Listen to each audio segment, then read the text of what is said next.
முதன்மை விருந்தினராக எம் அழைப்பை ஏற்று இங்கு வருகை தந்திருக்கும் தமிழ் மக்களின் முடிவுக்காகவும் எம் மக்களின் வாழ்வின் சுக துக்கங்களிலும் தன்னை இணைத்து எம் தேச மக்களுக்காக தன்னையை அர்ப்பணித்து உழைத்து வருவரும் கூட்டுறவு ஊழியரின் நலனில் மிகுந்த அக்கறை கொண்டவருமாக ஈழ மக்களின் நிதியச்சமலாக விளங்கும் பாரம்பரிய கைத்தொழில் மற்றும் சிறுகைத்தொழில் அமைச்சர் கௌரவ திரு கே டக்ளஸ் தேவானந்த ராஜா அவர்களை இந்நிகழ்வுக்கு வருகிறவர்களை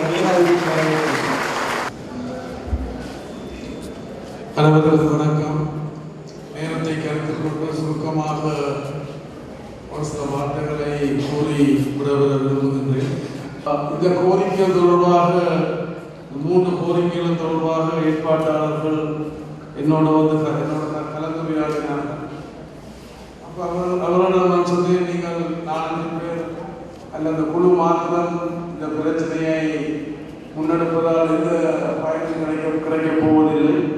நீங்கள் ஒரு மகாநாடு நடத்தி அந்த மகாநாட்டில் நீங்கள் வெளிப்படுத்துங்கள், எனக்கும் அழைத்து கொடுங்கள், அதே நேரத்தில் முதலமைச்சர்களுக்கும் அழைத்து கொடுங்கள். அப்போ அவரும் வந்தால் நாங்கள் இருவரும் அதில் கலைந்து இதுக்கு முடிவு வேண்டாம். ரீதியில் அந்த சட்டங்களை மாற்றுவதற்காக ஒரு காரியம் கொண்டு ஈடுபட்டிருக்கிறேன். 2002வது ஆயுதத்தில் ஆரம்பிக்கப்பட்ட சட்ட திட்டங்கள் எல்லாம் இன்றைக்கு பல மாற்றங்கள் இருக்கின்றது. முன்னோக்கி போவதற்காக பல சட்டங்களை மாற்ற வேண்டும் என்று சொல்லி நான் இணைந்திருந்து அதற்கான தயாரிப்புகள் ஈடுபட்ட பொழுது அரசு மாறிவிட்டது. அதாவது நான் தொடர முடியவில்லை.